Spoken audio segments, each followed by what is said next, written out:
tiens. La dernière fois, la semaine dernière, on a eu cette question-là et il y a eu beaucoup d'erreurs dessus. C'était assez rigolo. Alors, Bitcoin avec majuscule ou sans majuscule? Comment est-ce que vous l'écrivez?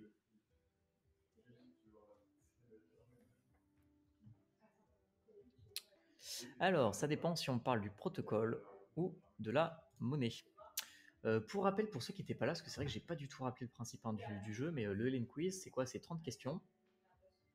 Le plus rapide à répondre gagne plus de points. Donc là, par exemple, vous pouvez voir que Lounès a été le plus rapide avec 3 secondes 71, puis Gabriel avec 4 secondes 54 et ainsi de suite.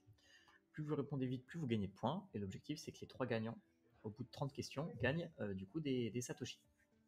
Voilà. Alors. Ok, ça, cette fois-ci, il y a une majorité qui a bien trouvé. Mais il y en a quand même 3 qui m'ont mis en début de phrase. Ouais, alors non, c'est pas du coup en début de phrase. En fait, on parle vraiment de Bitcoin si vous parlez de la blockchain Bitcoin, Bitcoin majuscule. Et si vous parlez du montant de Bitcoin que vous envoyez, vraiment de la monnaie, vous mettez une minuscule. Par exemple, j'ai envoyé 8 Bitcoins sur le protocole Bitcoin. 8 Bitcoins minuscule, protocole Bitcoin majuscule. Donc voilà. Allez, c'est parti. Question d'après.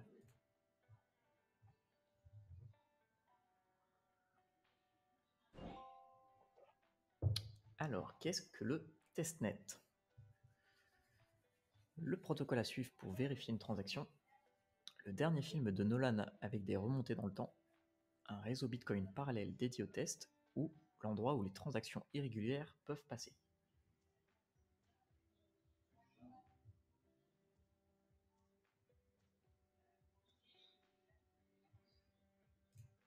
Bon alors, est-ce que vous l'aviez tous celle-ci? Ok. Ah, on a eu 3 protocoles à vérifier pour les transactions, mais sinon tout le monde avait bien bon. Ouais, donc le testnet, c'est vraiment un réseau qui va répliquer le réseau Bitcoin actuel, sur lequel on va pouvoir faire des tests. On va notamment pouvoir faire, par exemple, passer des mises à jour en avance pour vérifier qu'elles soient toutes correctes et ainsi de suite. Donc voilà. Et on a bien Lounès qui est pour l'instant en top position avec Nox. Nox, alors sauf si c'est un pseudo qu'on connaît, mais sinon un petit nouveau. Je crois pas que tu aies déjà joué avec nous. Alors, quelle entreprise se cache derrière ce logo?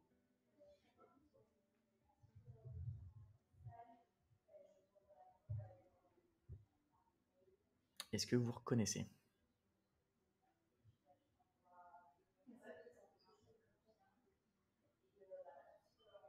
C'était Bitfinex. Bon là, il n'y a pas grand-chose de plus à dire. C'était juste connaître entre guillemets vos logos d'exchange. Alors, on a eu pas mal de The Bitex. Alors, hop, regardez. Tac. Voilà, The Bitex, c'est ce logo-là. Donc non, c'est pas tout à fait comme celui de Bitfinex. Il est tout violet, The Bitex. Alors que Bitfinex, on a bien la petite feuille. Allez, on continue. Et on a toujours Lounès en tête pour le moment. Comment sont incités les mineurs à valider correctement les transactions? Un classement entre les meilleurs mineurs, avec les applaudissements de la communauté, avec les récompenses du bloc, ou ils ne sont tout simplement pas incités.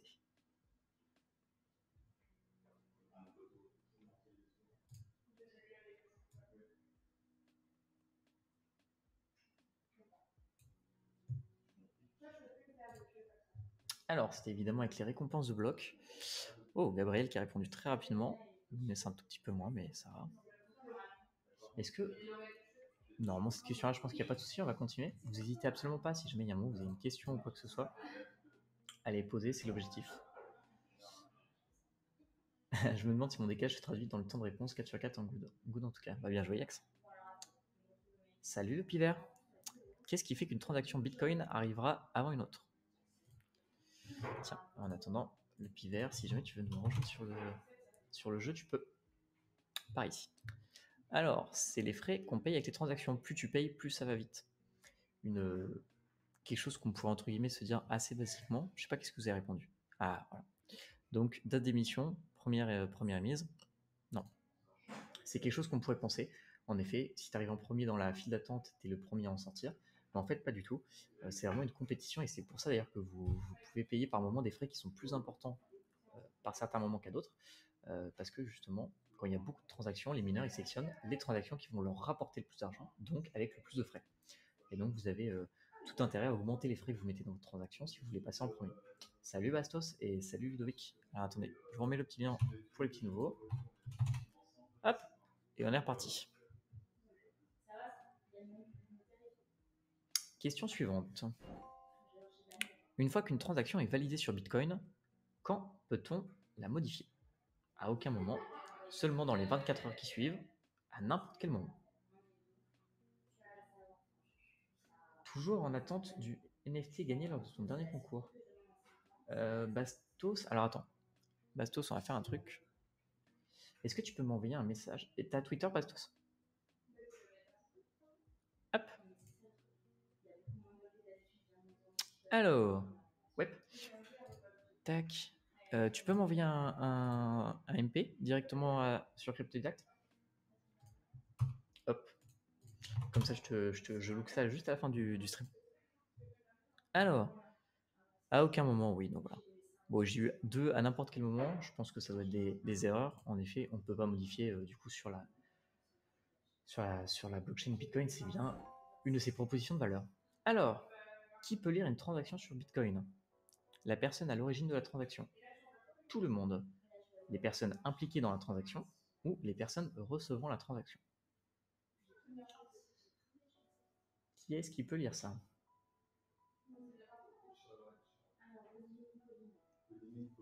Tout le monde, ça c'est quelque chose que des fois les gens ont tendance à ignorer ou à sous-estimer un petit peu. Mais une blockchain, c'est bien un registre qui est public, c'est-à-dire que tout le monde peut lire absolument tout ce qui se passe. Vous pouvez voir dans un blockchain, enfin dans un explorateur, vous pourrez voir absolument tout ce qui se passe. Donc voilà. Après, oui, vous avez tous trouvé ça, donc c'est parfait. On continue. Les questions sont trop faciles cette semaine, a priori. Quand une transaction Bitcoin est-elle confirmée? 60 minutes après la transaction, dès que la transaction est émise, après que ce soit inclus dans un bloc, ou 10 minutes après la transaction.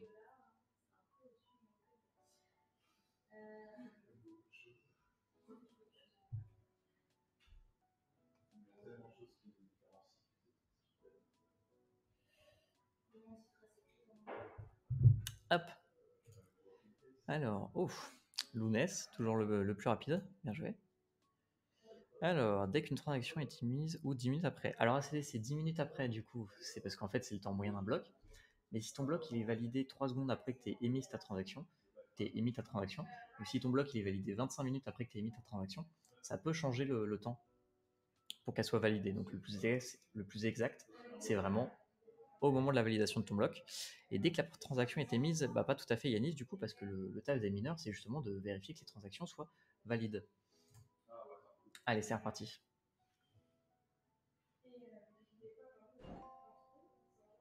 Alors, question qu'on a déjà eue. Pour combien de bitcoins Laszlo Agnex a-t-il payé 2 pizzas en 2010?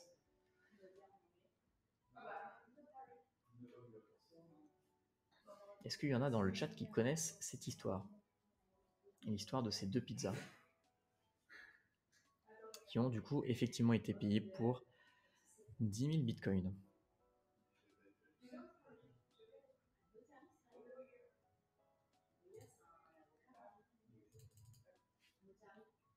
Hop. Mais je suis un bon ce soir, 10 sur 10, qu'est-ce qui se passe mon dieu? Ah bah, bien joué, bien joué. Donc voilà, donc hop. D'ailleurs, c'est devenu un jour le Bitcoin Pizza Day. C'est le jour où du coup Laszlo en fait a acheté 2 pizzas pour 10 000 bitcoins et c'est reconnu comme étant la première transaction réalisée contre un objet de la vie réelle, entre guillemets, pas une transaction juste faite pour te donner du bitcoin à droite ou à gauche. Donc voilà. Et c'était en 2010. Bon, depuis évidemment, hein, ça coûte un peu cher les 2 pizzas, mais c'était très important pour justement lancer un petit peu le réseau et montrer qu'on pouvait faire des choses très concrètement avec Bitcoin. Allez, on continue, je relance.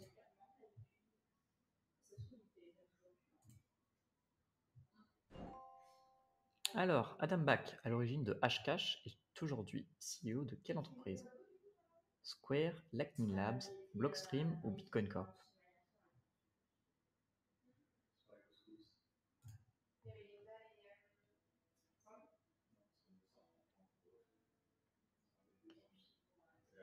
Et donc la réponse était bien Blockstream. Est-ce que vous voyez tous un petit peu à quoi ça sert Blockstream ou pas? Square, beaucoup de Lightning Labs. C'est rigolo parce que la semaine dernière, on a eu la même question et il y avait déjà beaucoup de Lightning Labs. Mais non, Lightning Labs, c'est bien Elizabeth Stark du coup. Mais est-ce que vous voyez un petit peu ce que c'est Blockstream ou pas? Hop. Je sais pas à quoi ça sert. Alors, Blockstream. L'objectif de Blockstream, c'est de développer tout un tas de techno autour de Bitcoin pour pouvoir aider justement à son utilisation. Donc vous avez quoi? Vous avez pas mal de choses. Vous avez un explorateur, par exemple, la blockchain, tout simplement. Hop, alors attendez, où est-ce qu'il va être? L'Explorer. Donc là, vous pouvez regarder qu'est-ce qui se passe dans la blockchain. Par exemple, là, c'est le dernier bloc. Vous pouvez rentrer dans un bloc, aller voir un petit peu toutes les transactions qui sont faites et tout ça. Donc un Explorer.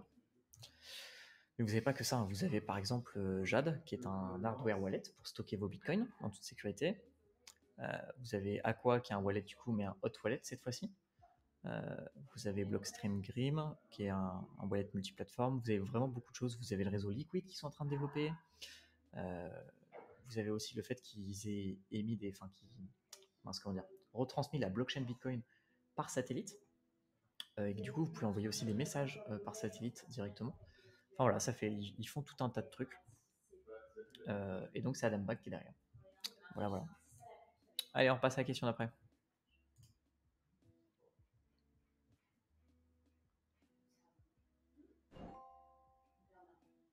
Alors, que signifie DCA? Dollar Cost Averaging, Dollar Change Anonyme, rien, c'est BCA la vraie écriture, ou je ne sais pas, mais ça a l'air vachement cool.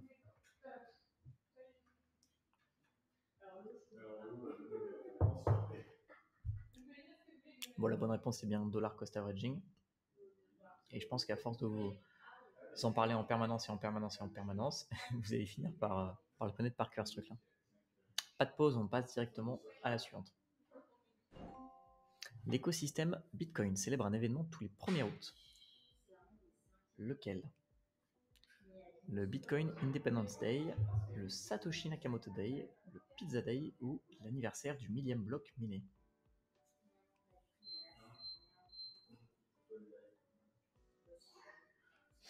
Et donc c'était le Bitcoin Independence Day. Est-ce qu'il y en a qui veulent que je réexplique ça ou pas? Parce que ça on l'a expliqué déjà sur il y a un ou deux streams, enfin peut-être même les deux streams d'avant. Mais il ne faut pas hésiter si jamais il y a besoin qu'on explique ça. Juste les réponses. Beaucoup de Pizza Day. Ça marche sur qui? Ok. Alors Satoshi Nakamoto Day, c'est un jour qui n'existe pas. Ça c'est complètement inventé, pour le coup. Et l'anniversaire du 1000e bloc miné, alors on aurait peut-être pu le fêter, mais je suis pas sûr que ça ait été fêté. Donc voilà. Et le Pizza Day, c'est un autre jour. Pizza Day, c'est le 22 mai, comme c'est écrit ici. Et donc du coup, l'Independence Day, c'est quoi? Attendez, hop, je retourne là-dessus. Et je vais montrer ça. J'ai pris une petite ressource pour vous en parler. Bip bip, la pizza est prête. Yax. Alors, le Bitcoin Independence Day, donc c'est bien le 1er août, comme c'est écrit ici. En fait, c'est en 2017 que ça s'est passé. Qu'est-ce qu'il y a eu? Il y a une mise à jour sur Bitcoin qui a été proposée, avec notamment justement une question sur la taille des blocs. Je ne sais pas s'il y en a qui sont au courant dans le chat justement de cette affaire sur la taille des blocs. La question c'était est-ce qu'on augmente ou pas la taille autorisée sur le protocole Bitcoin pour les blocs? La question qui était derrière, c'était la scalabilité du réseau. En fait, il y avait un camp qui disait si on augmente la taille des blocs, on peut mettre plus de transactions dans un même bloc, et donc du coup on peut aller plus vite. Et il y en avait d'autres qui disaient c'est peut-être vrai, mais en fait en augmentant la taille des blocs, on va aussi rendre plus compliqué le fait de se synchroniser avec le réseau, et donc du coup il y a moins de monde qui pourront contribuer à la blockchain Bitcoin. Et en fait la scalabilité ne doit pas passer par augmenter la taille des blocs, mais doit passer par d'autres solutions, d'autres optimisations. Le débat est resté longtemps sur place et en fait les mineurs étaient plutôt pour le fait d'augmenter la taille des blocs. Sauf que la communauté en fait elle n'était pas d'accord et malgré que la plupart des mineurs voulaient augmenter la taille des blocs, c'est en fait les nœuds qui ont décidé de ne pas passer la mise à jour et de refuser les blocs qui étaient trop hauts.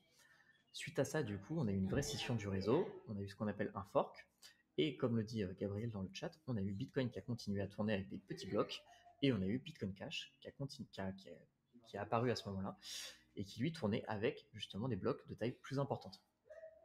Et donc en fait, on fait ce jour-là aujourd'hui. Pourquoi? Pour rappeler en fait que le réseau Bitcoin est un réseau qui est décentralisé et où chacun a son mot à dire justement sur les décisions qui sont prises. Là, on avait beau avoir les mineurs qui étaient pour avoir des plus gros blocs, finalement, comme le reste de la communauté, c'est-à-dire les nœuds, n'étaient pas pour avoir des plus gros blocs, et ben la résolution n'est pas passée. Et donc, il suffit pas d'avoir une ou deux personnes qui veulent faire quelque chose pour que ça puisse avancer. Il faut vraiment que tout le monde soit d'accord et on ne peut pas passer des mises à jour comme ça à l'encontre de tout le monde. Donc voilà, et donc depuis le 1er août, c'est fêté comme le Bitcoin Independence Day. Voilà, voilà. Et vous pouvez aussi en entendre parler sous le nom de UASF. Hop, on passe à la question d'après.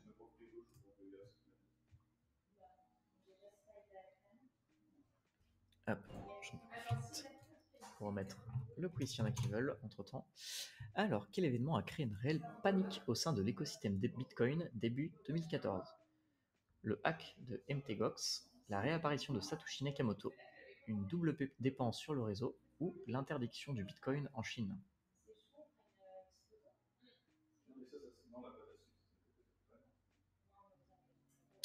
Yes, il y a Lounès en plus qui vous donne un peu plus d'informations.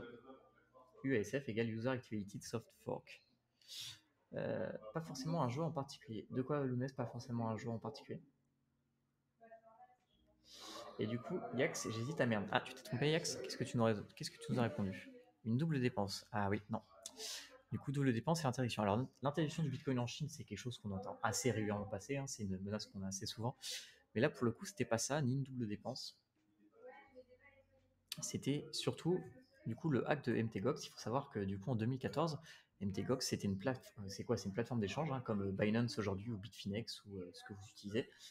Sauf qu'en 2014, il n'y avait pas beaucoup de places d'échange et MTGOX regroupait à peu près 80% du volume de Bitcoin qu'il y avait au monde. Et donc, quand ils ont fait faillite et que tous les utilisateurs ont perdu leur Bitcoin, c'était vraiment une catastrophe totale. Et Bitcoin a vraiment chuté énormément. Tout le monde a cru que c'était fini, qu'il allait retomber à zéro et qu'on n'allait plus jamais entendre parler de Bitcoin. Heureusement, il y a quelques courageux qui ont gardé leur Bitcoin et qui ont tenu bon. Mais ouais, ça a été vraiment des jours très très très compliqués en 2014 lorsque MTGOX a fait faillite. Tu as dit qu'on appelait aussi l'Independence Day UASF. Ah oui, en effet. L'UASF, Lounès, oui, en effet, tu as raison de le préciser. Du coup, c'est le User Activated Soft Fork. C'est le fait que ce soit justement les nœuds qui fassent passer une mise à jour. Et c'est pas propre à l'Independence Day. Mais c'est durant l'Independence Day, il y a eu un UASF. Voilà. L'UASF, c'est le terme général pour ce qui s'est passé. Hop, question suivante. Et là, pour l'instant, Gabriel qui talonne toujours Lounès, et puis on a Nox qui est toujours troisième. Qui a reçu 10 bitcoins de Satoshi Nakamoto lors de la première transaction Bitcoin? Nick Szabo, Alphine, Roger Ver ou Satoshi, et il s'est envoyé les bitcoins à lui-même.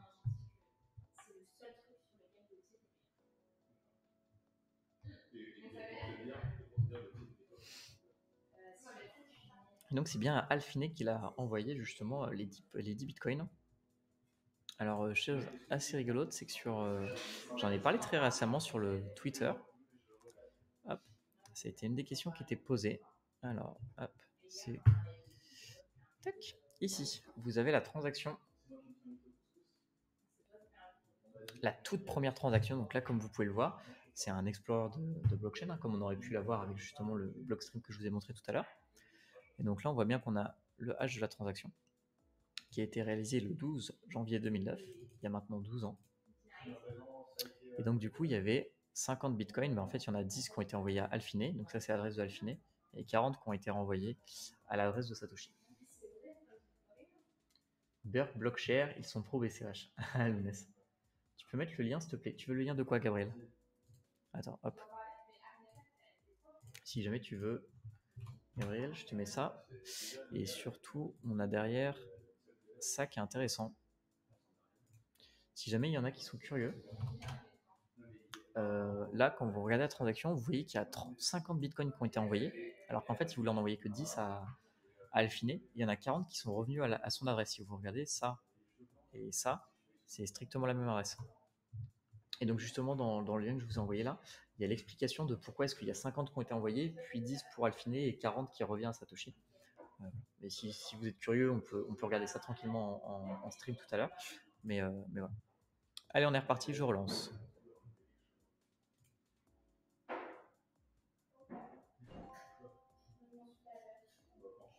Alors, quelle entreprise cotée au Nasdaq possède presque 100 000 bitcoins en trésorerie?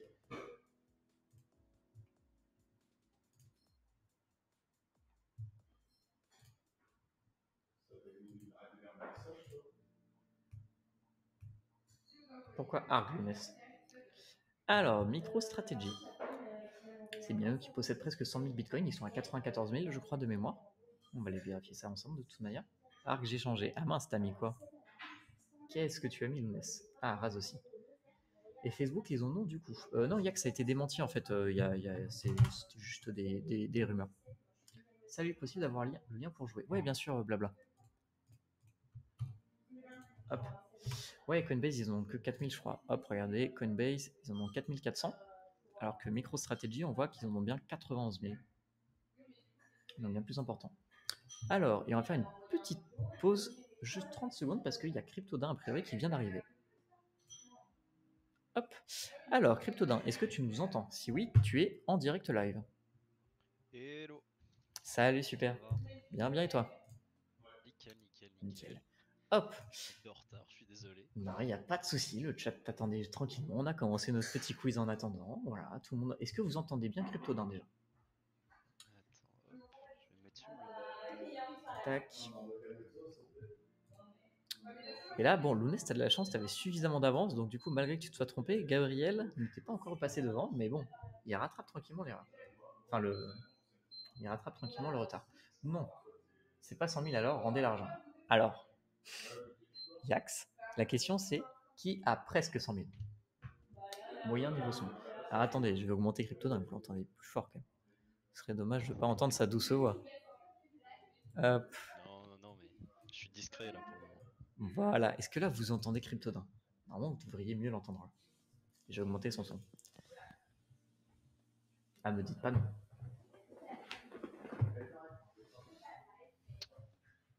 Bof, bof. Ah, très bien. C'est peut-être chez moi, attends. Je vais check. Ah, parce que là, maintenant que tu as parlé, j'ai réaugmenté le son, donc là, peut-être que c'est mieux. Ah merde, désolé alors. Non, il n'y a pas de souci, Yax. Hop. Je vais faire 2-3 images de mon Ok. côté. Bon, de toute façon, on va partir sur la question d'après, et puis on verra après tranquillement où est-ce qu'on en est. Faut qu'il part pour le savoir. Alors attendez. Hop, partie question d'après. Remettez-vous tous prêts. C'est peut-être mieux là, à mon avis. Alors, qu'est-ce qu'un BIP? Ah, CDC. Ça, c'est chez moi du coup. Alors, qu'est-ce qu'un BIP? Bitcoin Improvement Proposal, un signal d'alerte sur le protocole Bitcoin, Best ID Protocol ou Bitcoin Increase Proposal. Donc, c'était le Improvement Proposal. Donc, c'est justement toutes les propositions que n'importe qui peut faire pour essayer d'améliorer le réseau. Comme le code est open source, n'importe qui peut venir faire sa proposition et la proposer sous forme de BIP, justement. Et voilà. Hop. 1,63 secondes, battez ça. J'avoue que là, tu as fait très fort pour le coup. Alors, Cryptodin, est-ce que tu peux essayer de parler cette fois-ci? Yes. C'est vrai que j'entends aussi un bruit de fond, disait le chat, mais je crois que ça vient plus de chez toi pour le Ouais, coup. c'est exactement ça. C'est comme je le disais en début de stream, il y a du monde chez moi, donc du coup, il y a un peu de fond sonore chez moi. Y a pas de problème. Ok, Alors, normalement là ça devait être bon. J'ai réglé mon micro. nickel. Bon, on va juste attendre de voir si dans le chat ils te disent qu'ils t'entendent bien. Yes, je regarde en même temps, mais hop. Ça devrait être beaucoup mieux. Hop. Et j'en profite en attendant. Tac, tac, tac. Le lien s'il y en a qui veulent jouer. Tranquillement. Non, franchement, pas trop. Alors, ah, mais attendez, je sais pourquoi. En fait, Cryptodin, te casse pas trop la tête, c'est ma faute. Ah, ok, super. Voilà, tout à l'heure, on m'a dit que la musique était trop forte, et du coup, j'ai diminué à fond le son qu'on entendait venant du PC. Ah, ok. Ah, là, c'est good. Ok, ok. Trop fort. Ouais, attendez, je suis en train de le régler tranquille. Là, c'est comment, là, tout de suite? Est-ce que c'est toujours trop fort ou pas? J'ai cassé les oreilles à tout le monde.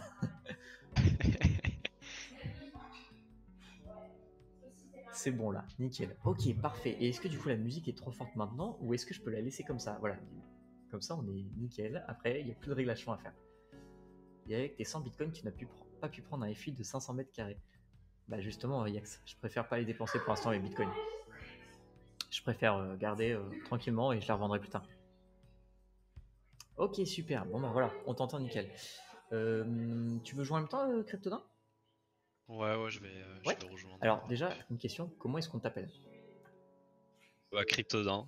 Ça me va, très bien. Parfait, parce que je t'appelais Tout comme ça, mais je t'ai même simplement. pas sûr. Rembourser nos prothèses auditives. Ça va, ACDC. Ah. Non, Cryptodin, c'est très bien, c'est très bien. Alors, plutôt que de Yeah. râler ACDC, je relance la partie, donc tiens-toi prêt. Hop. On a à peu près la moitié du quiz, Crypto. Alors, qui est cet homme que vous voyez en photo? Craig Wright, Roger Ver, Satoshi Nakamoto ou Adam Back? Et du coup, petite question additionnelle pour vous dans le chat. Quel était le surnom de cet homme-là? Ah, Judas, Joss, il arrive, ça il connaît tout de suite. Alors, Joss. Ouh là là, faut que je règle mon son, moi. Bitcoin Jésus. Yeah, Bitcoin Jésus. Alors, du coup, salut Joss, comment ça va? Hop, et du coup, non, il est jamais trop tard, Joss, tu peux venir jouer. Ça va être compliqué d'être dans le podium, mais tu peux toujours jouer. Salut Oxwell. Alors, Judas. Judas et Jésus, en effet. Avant nommé Bitcoin Jésus, parce que du coup, il faisait beaucoup de promotions pour Bitcoin. Mais après, Bitcoin Judas, parce qu'il est plutôt parti pro Bitcoin Cash. ACDC. Non, pas de Joss, on est parti pour un live jusqu'à 3h. En effet, ça avait pas été raisonnable la semaine dernière avec Joss.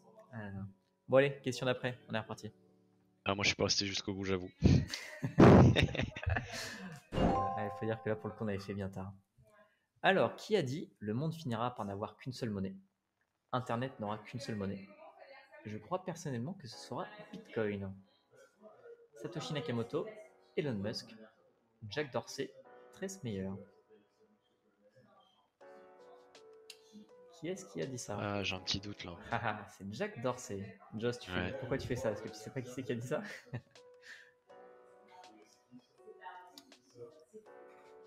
Hop, regardez, je l'ai même pris la news où il annonce ça. Il y a trop de textes, ça n'arrive pas à mon petit cerveau. Ah, c'est facile de dire ça à l'UNES. Non, on se couche tôt ce soir. Ah, ça, c'est raisonnable, Joss. Donc, c'est bien Jack Dorsey, et pour ceux qui ne le savent pas, c'est le CEO de Twitter, quand même. Marc Dorcel, non, pas Marc Dorcel, justement. Faut bien faire attention à ne pas les confondre. Et voilà, donc c'est bien le CEO de Twitter qui avait parlé de ça. Et d'ailleurs, je ne sais pas si c'est toujours le cas aujourd'hui, mais la bio de Jack, du coup, voilà. Bitcoin. Donc on a le CEO de Twitter qui est vraiment pro Bitcoin. Donc ça, c'est plutôt chouette. Qu'est-ce que vous faites les autres? Ouais, bah Gabriel qui... Bah non, t'es bon, Inès, qu'est-ce que tu nous racontes? Ah oui, d'accord, c'est parce que t'as mis du temps à répondre, tu veux dire. Okay. Hop là, allez, on est reparti. C'est son frère. Jacques aime Bitcoin, Marc Dorcel préfère Verge. Bien joué, Joss, bien joué. Comment s'appelle le langage de programmation interne à Bitcoin? Alors ça, c'est pas forcément simple, hein, si vous n'avez pas du tout regardé un petit peu comment ça se passe dedans. Script, Miniscript, JavaScript, TypeScript. Ah non, Lounès, toi, t'as pas le droit d'hésiter quand même. Donc c'est script. Non, alors Miniscript, Lounès, c'est... Non, c'est une surcouche à script justement pour faciliter son usage et notamment son débugage si je ne me trompe pas. Alors en plus, Lounès, tu remarqueras que comme source, j'ai mis un tweet de ta part. Donc on va aller regarder ça.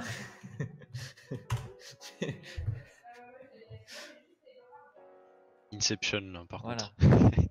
Mais du coup, à l'époque, tu avais répondu, Lounès, justement, à Hélène Quiz, comment s'appelle le langage de programmation? Tu avais répondu script et ça a été toi le plus rapide à répondre. Et donc, comme le script était trop complexe à vérifier, moche quoi, et utiliser les constructions devenait très vite très complexe, une sorte de surcouche appelée Miniscript a été développée pour pallier à ce problème. Voilà, Lounès qui avait fait la réponse il y a un an, et un an plus tard, il s'en souvient absolument pas. Bravo. Félicitations. Allez, question d'après. C'était un coup dur. Ah oui, totalement. Alors, en quelle année Satoshi Nakamoto disparaît du projet Bitcoin? 2011, 2012, 2010 ou 2009? Allez, on révise les dates.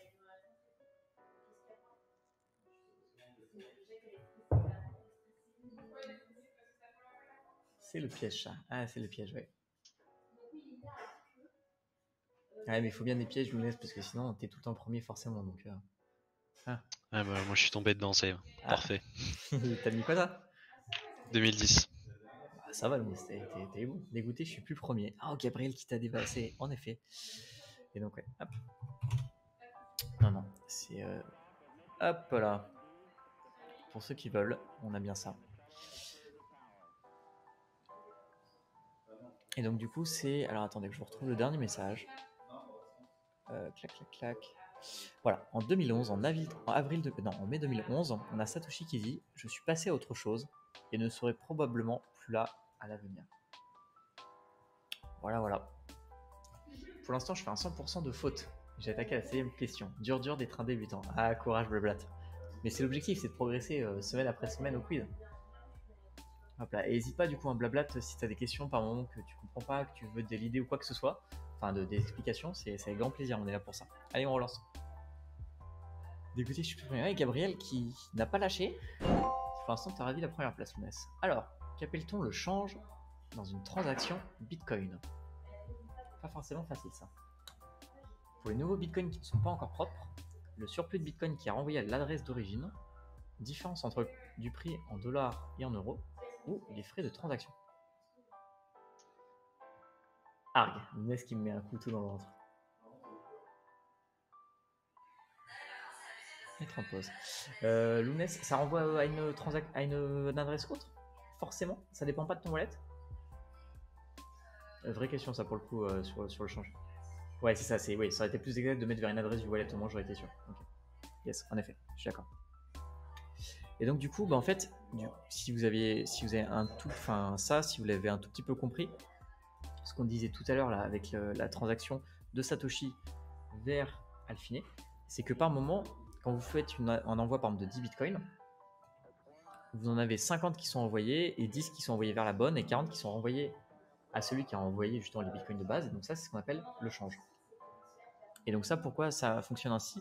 C'est parce que Bitcoin, c'est pas un modèle par compte, entre guillemets, c'est un modèle par UTXO.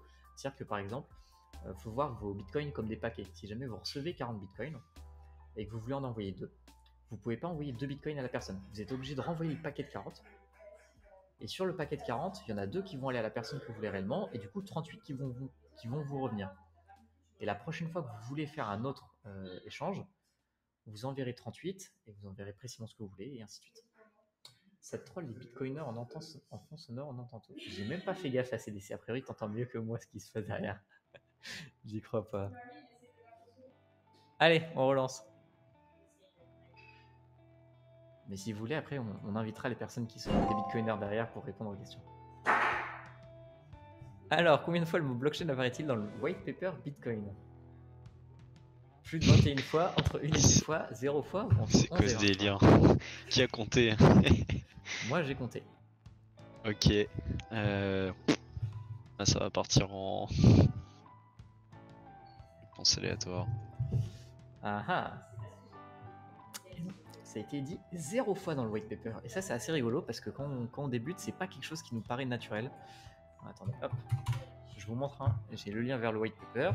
On peut s'amuser. CTRL F. Blockchain. Vous voyez bien qu'il y en a 0. Et en fait, il n'utilise pas blockchain Satoshi Nakamoto comme terme, il utilise plutôt timestamp server. Et donc ça, vous l'avez un sacré paquet de fois. Enfin, un sacré paquet de fois. Timestamp. Vous l'avez 14 fois. Mais jamais vous avez le mot blockchain qui est réellement présent. Encore des geeks avec leur monnaie virtuelle, je plaisante, j'ai rien entendu. Ah bravo ACDC. Salut Menu, comment ça va? Hop, 1,72, bam, je suis à fond. Tiens Menu si tu veux jouer avec nous. Ça mange des frites. Ah mais en fait tu manges tout le temps des frites devant le live. Ah du coup mange tes frites tranquillement. Quelqu'un peut écrire un SMS à Lumès pendant le début de la question, qu'il se rate un peu. Bonne idée Blalat. Allez on est reparti.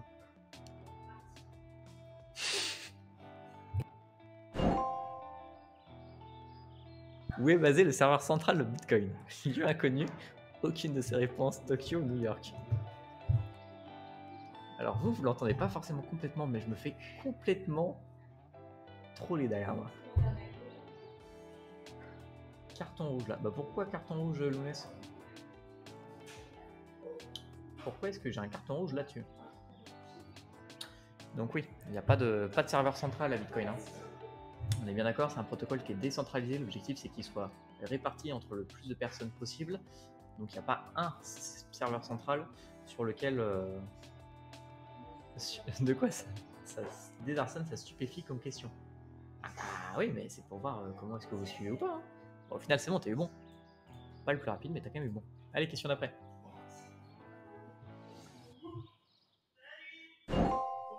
Alors, Bitcoin est déflationniste ou inflationniste? Là, ça va, Lounès, il n'y a pas trop de texte, ça devrait être plus simple pour toi, je pense.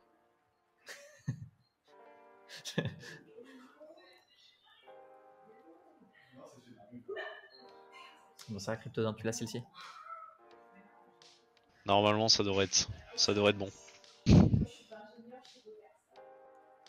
Une chance sur deux, good luck, Lounès. Oh là là, Lounès qui a fait le 1 sur 2 et qui a réussi le 1 sur 2. Non, elle est déflationniste. Est-ce qu'il y en a qui m'ont mis inflationniste par le plus grand des hasards? Ouais, vous êtes quand même... Ah, toi aussi, t'as mis inflationniste. Ok. Bon, bah alors, on est parti pour juste expliquer très rapidement du coup ce que c'est. Courbe, Bitcoin, création. Voilà. Image. Le mot va perturber. Orchid. Ouais, je comprends, c'est pas des mots qu'on utilise souvent. Voilà. Ah, bon, il est pas en plein écran, c'est pas très joli. Et là, vous avez voilà, la courbe de production des bitcoins. Et donc, qu'est-ce qu'on voit? C'est que le bitcoin, en fait, la production va être de plus en plus rare. Il va même s'arrêter un jour. Mais en plus de s'arrêter, il faut penser qu'on a des bitcoins qui peuvent se perdre lorsqu'on loupe une transaction ou ainsi de suite. Et donc, du coup, au fur et à mesure que le temps va avancer, on va avoir de moins en moins de bitcoins dans le réseau. Et donc, du coup, on est une monnaie qu'on appelle déflationniste. On est à l'opposé justement des monnaies fiduciaires, parce que par exemple,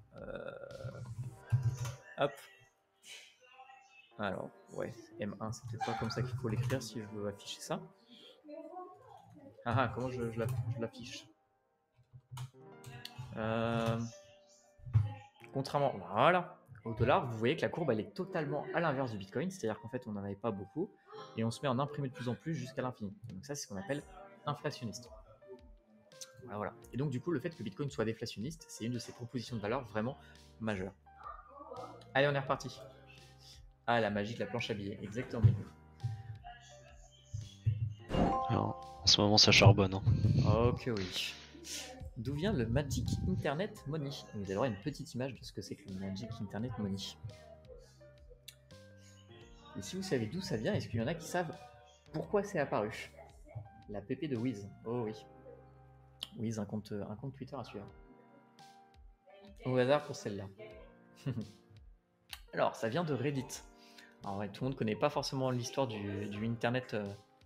Bien joué, Yax, c'est pas parfait. Du Magic Internet Money. Développeur de BISC et même Pool Space. Ah oui, tu parles de Wiz. Je l'ai vu il y a pas longtemps. Alors, t'as vu l'histoire qu'il y avait derrière le Magic Internet Money ou pas? En fait, le principe, c'est simple, c'est que sur Reddit, du coup, vous avez des Reddit pour à peu près tous les sujets qui intéressent du monde sur Internet. Et donc, vous avez un Reddit pour Bitcoin. Et l'objectif, c'était de réussir à faire connaître le Reddit Bitcoin à l'époque. Et il y a quelqu'un qui s'est dit, bah, c'est simple, on va faire de la pub. Et pour faire une publicité, du coup, il faut une image. Et donc, du coup, ils se sont concertés. Et il y a quelqu'un qui s'est amusé à faire l'image suivante sur Paint.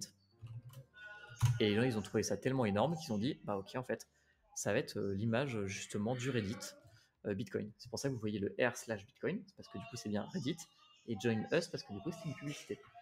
Et depuis, c'est devenu en fait un mème et un emblème finalement pour Bitcoin. Ouais, voilà pour la petite histoire. Allez, question suivante. C'est d'ailleurs bizarre qu'ils en aient toujours pas fait de NFT. Je suis un peu déçu quand même. Alors, tu dis ça, mais pour le coup, il y a Cryptomaniac, on ira voir après, qui a fait un NFT justement de ce wizard-là, qui est retravaillé, qui était super joli pour le coup. Ah alors, ouais, j'ai même pas vu. Comment se nomme le forum très actif dans les premières années de Bitcoin, où Satoshi a souvent été aperçu? Le Cypherpunk Forum, Bitcoin Talk, CryptoFR ou Bitcoin Paradise? Donc c'est bien Bitcoin Talk. Qui aujourd'hui est un forum qui est beaucoup moins actif, mais à l'époque c'était vraiment the place to be. Si vous vouliez avoir des informations sur l'univers des cryptos et plus particulièrement Bitcoin, c'était vraiment là où il fallait être. Il n'a pas été qu'aperçu. En effet, il était plus qu'aperçu puisqu'il était en train de... C'est lui qui l'a créé? Ça, je n'étais pas sûr. J'ai Cobra en tête, mais Cobra, c'est peut-être seulement la personne qui le gère aujourd'hui, du coup. Mais en tout cas, il est changé très régulièrement sur Bitcoin Talk. Hop. Et alors, attendez, pour revenir sur Magic Internet Money, hop. Alors, voilà. Tac. Tous. Est-ce que je l'ai sur la boutique? Lost Paradise. Ah, je parlais de Satoshi, sorry. De quoi, menu? Ouais, Satoshi qui a créé Bitcoin Talk, c'est possible. Moi, je pensais que c'était Cobra, mais en fait, c'est possible que ce soit du coup Satoshi qui l'ait fait. Ouais. Et que Cobra est celui qui est juste repris derrière. Quoi. Alors, est-ce que mon Rarible veut bien s'afficher? Non. Bah, en tout cas, voilà, il y avait cette image-là que Cryptomaniac avait fait, qui était vraiment super jolie. Hop. Si je tape Magic, peut-être que je vais le trouver ici. Non, bon, tant pis. Allez, question d'après.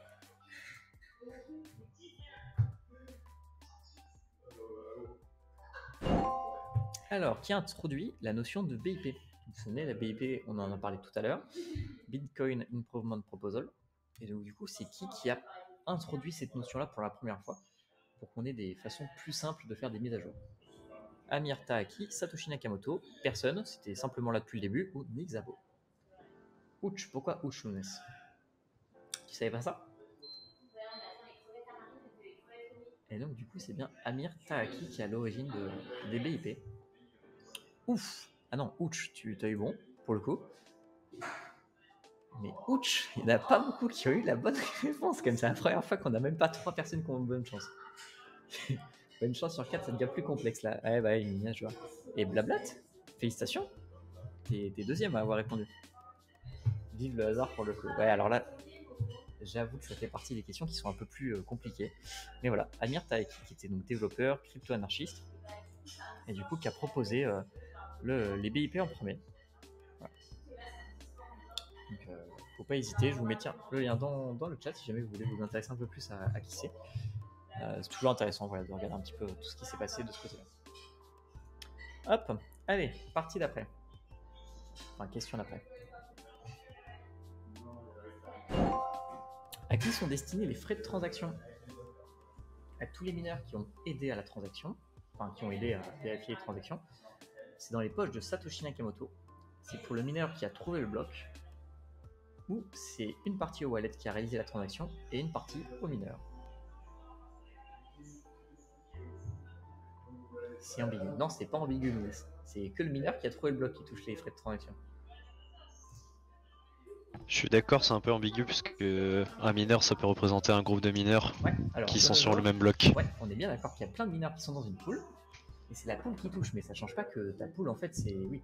C'est du coup elle fait office d'interface comme si c'était elle un mineur qui avait trouvé le bloc. C'est juste que la pool fait la redistribution derrière. Mais en soi, elle est présentée comme étant un mineur pour le réseau, même si c'est une pool. Ouais, moi je suis un peu d'accord avec Lounès. La formulation est un peu alambiquée, si je peux me permettre. Hein. Je suis invité, mais je viens foutre un peu le bordel déjà. Ok, on le reformulera, c'est là. C'était quoi la question menu? C'était qui est-ce qui touche les frais d'une transaction? Est-ce que c'est tous les mineurs qui ont aidé à la transaction? Est-ce que c'était le mineur qui a trouvé le bloc? Ou est-ce que c'était donc 2 autres propositions qui étaient complètement troll pour le coup? Rendez l'argent. Non, il n'y a pas d'argent qui sera rendu. Mais hop, allez, c'est parti. Bien d'accord, non mais arrêtez avec vous rendez l'argent. Comment appelle-t-on la division d'une blockchain en deux? Un fork, une séparation, une sidechain ou aucun de tout ce qui a été écrit ici. Une moise chaîne. Ah, bizarre comme formulation. Qu'est-ce que t'as de bizarre encore maintenant, Lounès? Moïse. Ah, une Moïse. Ah, désolé, mais t'as pas mis les trémas sur le i menu. Du coup, je l'ai pas vu. Donc, c'est ce qu'on appelle un fork. C'est exactement ce qu'on a vu tout à l'heure, justement, avec Bitcoin et Bitcoin Cash. Le fait que tout le monde n'était pas d'accord au moment de.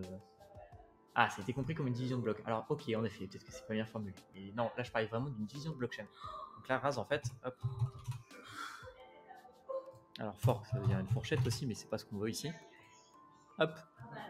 Voilà. C'est le fait qu'on ait notre blockchain qui soit bien construite ici.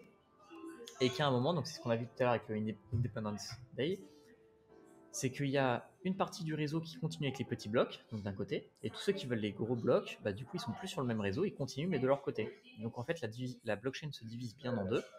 d'un côté et de l'autre. Et donc là, c'est ce qu'on appelle un fork. Et donc ça, des forks, on en a en permanence. Dès qu'un mineur, par exemple, se trompe ou il y a une erreur ou quoi que ce soit, on a des mini-forks qui se créent, sauf que la plupart du temps, en fait, le réseau qui a forké va se remettre à jour, reprendre l'historique du réseau majoritaire et refusionner. Donc les forks, la plupart du temps, sont invisibles et c'est des simples erreurs. Et par moment, les forks sont vraiment assumés, comme dans le cas de Bitcoin et Bitcoin Cash. Donc là, on a bien deux réseaux qui naissent d'un fork. Allez, on est parti. Et je crois que c'est la dernière question pour le coup. En effet, combien d'adresses différentes peuvent être générées à partir d'une clé privée? AFK, je re... A tout de suite, Mini. 1, 10, 1000 ou beaucoup trop pour les compter? Yes, j'avais plus le chiffre exact en tête, Lounès, donc du coup je me suis pas aventuré à le mettre. Mais de toute manière, il y en a beaucoup trop pour les compter. Et ça, c'est une notion d'ailleurs qui est... Ah merde, je peux pas être en pause ici. Voilà. Et d'ailleurs, c'est une notion qui est super importante, le fait d'avoir plein d'adresses qui peuvent être générées à partir d'une clé privée. Pourquoi? Parce que ça vous permet de pas tout le temps recevoir sur la même adresse et donc d'améliorer votre anonymat au fur et à mesure.